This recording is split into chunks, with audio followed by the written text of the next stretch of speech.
تو خراسان سے لشکر اٹھے گا. خراسان یہ افغانستان اور ایران کا حصہ,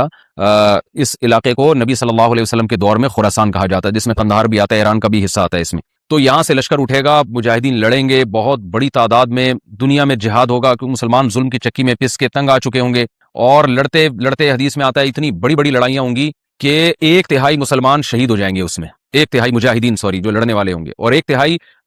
جو ہوں گے وہ میدان جنگ سے بھاگ جائیں گے, اور 1/3 کو اللہ فتح عطا فرمائے گا. تو جو 1/3 میدان جنگ سے بھاگ جائیں گے, نبی صلی اللہ علیہ وسلم نے فرمایا ان کی توبہ کبھی قبول نہیں ہوگی. جو 1/3 شہید ہو جائیں گے وہ افضل ترین شہداء ہوں گے اس وقت کے, اور 1/3 کو اللہ تعالیٰ غلبہ عطا فرمائیں گے. ایک واقعہ تو ہمیں قرب قیامت میں نبی صلی اللہ علیہ وسلم سے یہ ملتا ہے, صحیح حدیث سے. دوسرا ہمیں یہ ملتا ہے کہ قرب قیامت ہی میں مسلمان قسمہ پرسی کا شکار ہوں گے,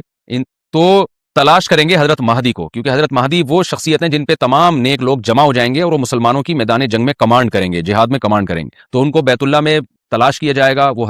وہ رسول اللہ صلی اللہ علیہ وسلم کی اولاد میں ہوں گے, اور لوگ ان کو پہچان لیں گے, اہل اللہ پہچان کر ان کو اپنا امیر بنائیں گے, اور ان کی قیادت میں پھر لڑائی اور جہاد شروع ہوگا. اور یہ لڑائی جب دمشق میں لڑائی ہو رہی ہوگی تو دمشق میں عصر کی نماز کے وقت حضرت مہدی, میں نے جو یہ کہا کہ دمشق میں لڑائی ہو رہی ہوگی, مقصد یہ نہیں ہے کہ دمشق کوئی میدان جنگ بنا ہوا ہوگا, مقصد یہ ہے کہ وہ مجاہدین کا لشکر دمشق میں ہوگا عصر کی نماز کے وقت. لڑائی چاہے کسی اور میدان میں ہو رہی ہو, لیکن حدیث میں ہمیں دمشق کا تذکرہ ملتا ہے. تو دمشق میں حضرت شام کا تذکرہ ملتا ہے, اور جو قرائن ہمیں ملتے ہیں وہ دمشق کی ایک خاص مسجد ہے. وہ مسجد حضرت مفتی تقی عثمانی صاحب اور مفتی رفیع عثمانی صاحب نے اس کو ہائی لائٹ بھی کیا, لیکن وہ یقینی نہیں ہے, یہ خوب سمجھے, انہوں نے اس کا بھی تبصرہ کیا کہ اس کے بارے میں کوئی یقین نہیں ہے. تو حضرت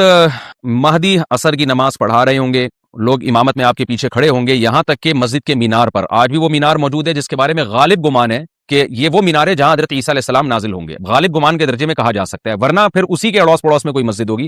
میرا اگر شام جانا ہوا تو انشاءاللہ میں ارادہ ہے کہ میں ولاگ میں اس مسجد کا بھی تذکرہ کروں گا, اس جگہ کا بھی تذکرہ کروں گا, لیکن میں پہلے یہ بات بتا دوں کہ وہ 100% یقینی نہیں ہے. ایسا نہ ہو کہ اس مسجد کے مینار پہ چڑھ کے لوگ جو ہے وہ اس کے کوئی مینار کو ہی چاٹنا شروع کر دیں تبرک کے طور پہ. تو عصر کی نماز کا ٹائم ہوگا, حضرت عیسیٰ ابن مریم علیہ الصلوۃ والسلام فرشتوں کے کندھوں پہ ہاتھ رکھے نیچے اتریں گے نماز کے ٹائم پہ, یعنی آسمان سے مینار تک آئیں گے, اور پھر مینار سے آپ کے لیے سیڑھیاں لگائی جائیں گی, سیڑھیوں کے ذریعے مینار سے نیچے اتریں گے, اور لوگ ان کو پہچان لیں گے. حضرت مہدی ان کو امامت کے لیے آگے کریں گے کہ آپ اللہ کے ایک پیغمبر ہیں, آپ نماز پڑھائیے. حضرت عیسیٰ علیہ السلام انہی کو آگے رکھیں گے, اور اس طرح کا مفہوم ہے حدیث میں کہ اللہ نے اس کام کے لیے آپ کو ہی منتخب کیا. کیا مطلب یہ امامت اس امت کا حق ہے. تو حضرت عیسیٰ ابن مریم علیہ الصلوۃ والسلام کا جو کام ہوگا وہ جہاد ہے, اور یہودیوں سے انتقام لینا, کیونکہ یہودیوں نے اپنے خیال میں حضرت عیسیٰ کو قتل کیا تھا, تو اللہ نے یہودیت ہی کے خاتمے کے لیے اور دجال کے خاتمے کے لیے عیسیٰ ابن مریم کو نازل کیا ہے. حضرت مہدی سے پہلے ہی دجال ظاہر ہو چکا ہوگا. دجال کے بارے میں حدیث میں آتا ہے کہ ہر پیغمبر نے اپنی امت کو دجال کے فتنے سے ڈرایا ہے. اچھا, یہ دجال ایک ایسی شخصیت ہے جس کا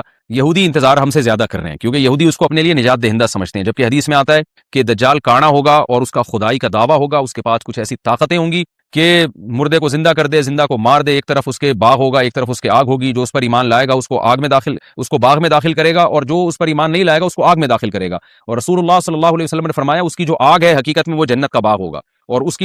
کا جو باغ ہے حقیقت میں وہ جہنم کی آگ ہوگی. تو جو نبی کی باتوں پہ یقین کرتے ہیں وہ دجال کے فتنے سے محفوظ رہیں گے. اور حدیث میں سورہ کہف کی بھی تلاوت کا حکم ہے, جمعے کے دن جو کہف کی تلاوت کرتا ہے اللہ اس کو دجال کے فتنے سے محفوظ رکھتا ہے. اب آپ دیکھیں یہ سورہ کہف میں ہی قیامت کی علامات کا تذکرہ ہے نا, تو شاید اسی وجہ سے کیونکہ جو سورہ کہف پڑھتا رہے گا وہ یاجوج ماجوج کے واقعات بھی پڑھتا رہے گا اور اللہ کی قدرت کے واقعات بھی پڑھتا رہے گا, تو دجال کے فتنے سے اللہ اس کو اس برکت سے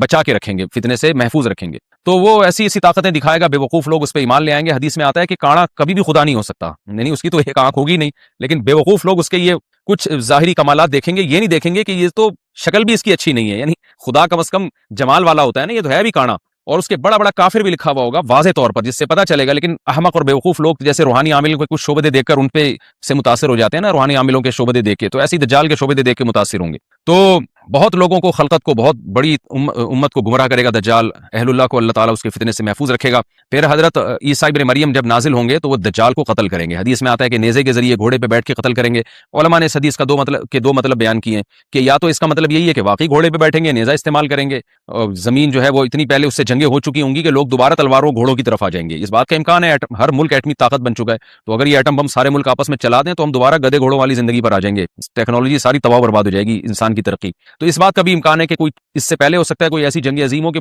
انسانیت دوبارہ پہاڑوں پتھروں کے دور میں آ جائے. لیکن ظاہر یہ معلوم ہوتا ہے کہ رسول اللہ صلی اللہ علیہ وسلم نے جو کلام کیا ہے, ظاہر ہے اس دور کے لحاظ سے جو لوگوں کے جہاں تک جو لوگوں کی مینٹل اپروچ ہے وہاں تک تو نبی صلی اللہ علیہ وسلم میزائل یا اور ٹینکوں کا تذکرہ کرتے تو کیا سمجھ میں آتا؟ تو گھوڑے سے مراد ہے جو اس زمانے کا گھوڑا ہوگا، اور نیزے سے مراد ہے اس زمانے کا جو اسلحہ ہوگا، کیونکہ نیزا نبی کے دور کا ایک مناسب اسلحہ تھا اور گھوڑا نبی کے دور کی میدان جنگ کی ایک مناسب سواری تھی۔ تو اس سے یہ بھی پتہ چلتا ہے کہ ہو سکتا ہے عیسیٰ ابن مریم نیزے کے بجائے کلاشنکوف کا استعمال کر لیں، تو یعنی وہ نیزا جو ہے وہ اس کلاشنکوف کی یا جو بھی اسلحہ اس وقت حضرت عیسیٰ ابن مریم استعمال کریں گے اس کی ایک تعبیر ہے، تو اس کا بھی پورا امکان ہے۔ تو ہمیں بہرحال اتنا ایمان ہمارے لیے ضروری ہے کہ دجال کو قتل کرنے والی جو ذات ہے جو شخصیت ہے وہ عیسیٰ ابن مریم علیہ الصلوۃ والسلام ہے۔ تو حضرت عیسیٰ کے ذریعے اللہ تعالیٰ دجال کو قتل کریں گے، اور حضرت عیسیٰ کی قیادت میں زبردست جہاد ہوگا۔ حدیث میں آتا ہے کہ عیسیٰ ابن مریم اس دنیا کو امن سے بھر دیں گے، اتنا امن ہو جائے گا اور اتنی مالی فراوانی ہوگی، اتنی مالی، کیونکہ دنیا میں مال بہت ہے، ڈسٹریبیوشن صحیح نہیں ہے، جو تقسیم ہے نا مال کی وہ ظالمانہ ہے، جس کی وجہ سے غریب سے غریب تر ہے، امیر سے امیر تر ہے۔ حضرت عیسیٰ ابن مریم ایسا نظام قائم کریں گے کہ جس سے مال کی صحیح تقسیم، اور لوگ اٹھیں گے زکوٰۃ کا مستحق تلاش کریں گے اور لوگوں کو زکوٰۃ کا مستحق نظر نہیں آئے گا، غریب تلاش کرنا مشکل ہو جائے گا۔ یعنی ایک آدمی، حدیث کے مفہوم ہے کہ زکوٰۃ لے کے گھومتا رہے گا اور اس کو کوئی غریب نہیں ملے گا، اتنی مالی فراوانی ہو جائے گی۔ پھر ترمذی کی روایت میں آتا ہے کہ اللہ کی طرف سے برکتیں ایسی نازل ہوں گی کہ بڑے بڑے انار پیدا ہوں گے، بڑے بڑے انگور پیدا ہوں گے، زمین اپنی برکتیں کھول دے گی، اور حضرت عیسیٰ علیہ السلام خنزیر کو بھی دنیا سے ختم کر دیں گے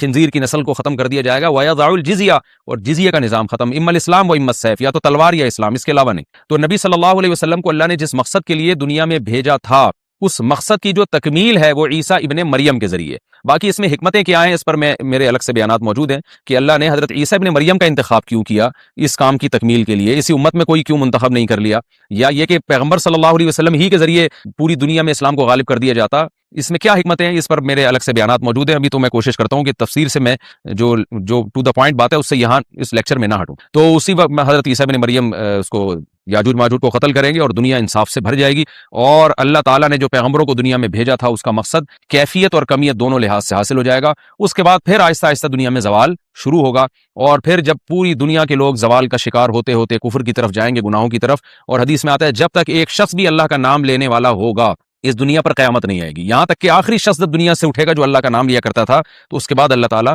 سور پھونکیں گے، جبریل کو حکم دیں گے سور پھونکنے کا، اور اس دنیا کو تباہ و برباد کر دیا جائے گا۔ تو آگے قرآن کہتا ہے وَنُفِخَ فِي الصُّورِ، اور پھر سور میں پھونکا جائے گا، فَجَمَعْنَاهُمْ جَمْعًا، پھر ہم ان تمام انسانوں کو جمع کر دیں گے، وَعَرَضْنَا جَهَنَّمَ يَوْمَئِذٍ لِّلْكَافِرِينَ عَرْضًا، اور قیامت کے دن ہم جہنم کو یومئذ، جس دن ایسا ہوگا یعنی جس دن سور پھونکا جائے گا، یہ دوسرا سور مراد ہے، لِّلْكَافِرِينَ عَرْضًا، کافروں کے سامنے پیش کر دیں گے۔ الذین کانت اعینہم فی غطاء عن ذکری، یہ وہ لوگ ہیں جن کی آنکھیں میری یاد سے پردے میں پڑی ہوئی تھیں، یعنی میری یاد کی چیزیں ان کو نظر ہی نہیں آتی تھیں، غفلت میں پڑی ہوئی تھی جن کی آنکھیں، وَكَانُوا لَا يَسْتَطِيعُونَ السَّمْعَ، اور یہ سننے کی صلاحیت بھی نہیں رکھتے تھے، نہ حق بات سنتے تھے نہ حق دیکھتے تھے، بس اپنے خواہشات کی جو چیزیں ہیں وہ ان کو اچھی لگتی تھیں اور وہی ان کو سمجھ میں آتی تھیں۔ تو یہ ہمارا رکوع الحمدللہ کمپلیٹ ہو گیا۔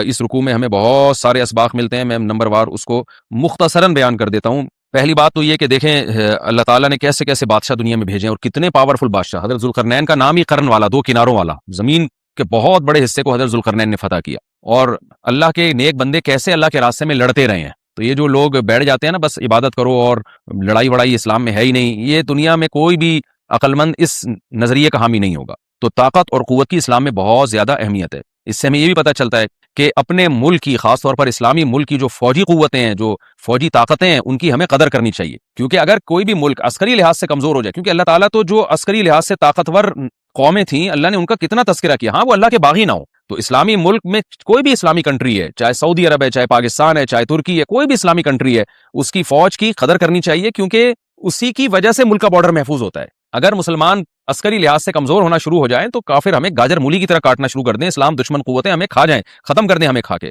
تو نیک قوتوں کو اپنی بقا کے لیے ہمیشہ سے ایک اسلحے کی اور طاقت کی ضرورت رہتی ہے، اس کی اہمیت اسلام میں بہت زیادہ ہے۔ موسیٰ علیہ الصلوۃ والسلام کے بعد کتنے بڑے بڑے جنگی کمانڈر پیدا ہوئے، ذوالقرنین کا اللہ نے کیسا تذکرہ کیا، ذوالقرنین کی عبادت کا کہیں بھی تذکرہ نہیں، حالانکہ وہ بڑے عبادت گزار بھی تھے۔ داؤد علیہ السلام کی عبادت کا تذکرہ بھی ہے، ان کی تلوار اور طاقت کا تذکرہ بھی ہے۔ تو اللہ تعالیٰ جہاں عبادت کا تذکرہ کرتے ہیں تو طاقت اور قوت کا بھی تذکرہ کرتے ہیں، اس سے عسکری لحاظ سے اپنے آپ کو مضبوط کرنے کی اہمیت کا ہمیں پتہ چلتا ہے کہ اسلام میں اس کی بڑی اہمیت ہے۔ کسی بھی اسلامی ملک کی فوج کا مورال کسی بھی لحاظ سے ڈاؤن نہیں ہونا چاہیے، اور عسکری لحاظ سے وہ کسی بھی لحاظ سے کمزور نہیں ہونی چاہیے، اور اس کو چاہیے کہ اعدوا لهم ما استطعتم من قوہ پر عمل کرے، کہ قرآن کہہ رہا ہے روز بروز اپنی طاقت اور قوت میں اضافہ کرنے کی کوشش کرو۔ اس سے مسلم قوم کو کبھی بھی غافل نہیں ہونا چاہیے، اور کوئی بھی ایسا کام جس سے مسلمان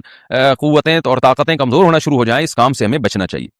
دوسری بات ہمیں یہ پتہ چلی کہ اللہ تعالیٰ نے اہل اسلام کے ذمے پوری دنیا کی ذمہ داری لگائی ہے، کسی ایک ملک کی نہیں۔ جتنے بھی پیغمبر آئے ہیں جب وہ دنیا فتح کرنا شروع کی ہے تو کہیں رکے نہیں ہیں وہ کہ بھئی یہاں تک، اس سے آگے نہیں جانا۔ ان کی صلاحیت ہی ختم ہو گئی ہو، وسائل ہی ختم ہو گئے ہوں تو الگ بات ہے۔ تو پوری دنیا ہے جس میں اللہ کے دین کو غالب کرنا ہے۔ اب اس کا طریقہ کیا ہوگا؟ ظاہر ہے جو جس زمانے میں سوٹیبل طریقہ ہو وہ اختیار کیا جائے گا۔ تو حضرت ذوالقرنین پہلے انتہائی مشرق کی طرف گئے ہیں جہاں سورج نکلتا ہے، تو وہاں سے جہاں سے آبادی شروع ہو رہی ہے، اور ان کا خیال تھا کہ اب آگے آبادی نہیں ہے تو پھر جا کے اسٹاپ کیا ہے۔ مغرب میں بھی ایسے ہی، شمال میں بھی ایسے ہی۔ تو ہمیں جب دیکھتے ہیں کہ جب صحابہ کرام نے دنیا فتح کرنا شروع کی ہے تو ہمیں مسلمان کمانڈروں میں بھی ایسے واقعات ملتے ہیں کہ وہ علاقے فتح کرتے کرتے سمندر کے کنارے پہنچے اور انہوں نے سمندر کو دیکھ کے کہا کہ تیرے آگے بھی آبادی ہوتی نا تو ہم اللہ کا کلمہ وہاں بھی بلند کرتے۔ تو یہ دور تھا مسلمانوں کا، اور یہ عیسیٰ ابن مریم دوبارہ پھر وہی کریں گے، پوری دنیا کو فتح کریں گے۔ تو حضرت ذوالقرنین کے اس واقعے سے پتہ چلتا ہے کہ پوری دنیا کی ذمہ داری اللہ نے ہمیشہ سے اہل اللہ پہ لگائی ہے، اور وہ پوری دنیا میں اللہ کے دین کو غالب کرنے کی کوشش میں ہمیشہ سے لگے رہے ہیں۔ تیسری بات ہمیں پتہ چلتی ہے کہ اسباب اور وسائل کی اہمیت۔ حضرت ذوالقرنین نے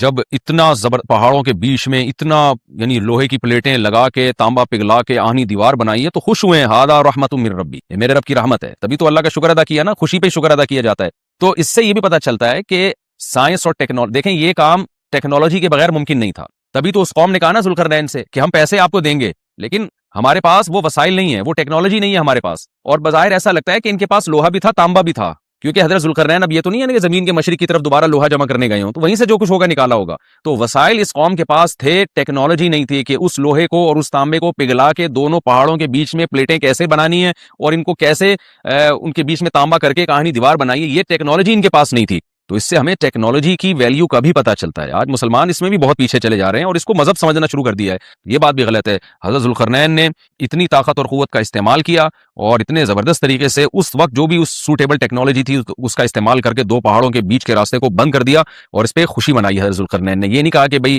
اس سے کچھ بھی نہیں ہوتا، اصل میں تو بس انسان کو چاہیے کہ وہ اللہ اللہ کیا کرے بیٹھ کے، اور یہ کیا اللہ سے بس مدد مانگو، اللہ ہی۔ یاجوج ماجوج کے بارے میں ان کو کہہ دیتے ذوالقرنین کہ تم سب رات کو تہجد میں اٹھ کے دعائیں مانگو، اللہ یاجوج ماجوج سے تمہیں بچا لے گا۔ نہ نہ نہ، حضرت ذوالقرنین نے کہا دعائیں بھی مانگو، یقیناً حکم دیا ہوگا دعائیں مانگنے کا، لیکن ہم پورے اسباب اور وسائل استعمال کریں گے، لوہے کی پلیٹیں بنائیں گے، تانبے کو پگھلائیں گے، اوپر چڑھائیں گے اور اس طرح سے پوری مضبوط دیوار بنائیں گے۔ آج مسلمان ہاتھ پہ ہاتھ رکھ کے بیٹھ گیا ہے اور وظیفوں میں اور جو ہے بس وہ چند صبح شام کے وظیفے پڑھ کے وہ سمجھتا ہے کہ ساری دنیا کے سارے مسائل کا حل اس سے ہو جائے گا۔ ایسا نہیں ہے، آپ کو بہت زیادہ ترقی کرنی ہے، بہت زیادہ اسباب و وسائل میں آپ کو غیر مسلموں سے آگے نکلنا ہے، جیسے کہ قرون اولیٰ کا مسلمان نکلا تھا، تبھی اللہ نے اس کے لیے دنیا میں فتوحات کے دروازے کھولے تھے۔ تو اللہ ہمارے لیے فتوحات کے دروازے جب ہی کھولے گا جب ہم عبادت کے ساتھ ساتھ سائنس اور ٹیکنالوجی کے میدان میں بھی آگے بڑھنے کی کوشش کریں، اور ہمیں قرب قیامت کی علامتیں بھی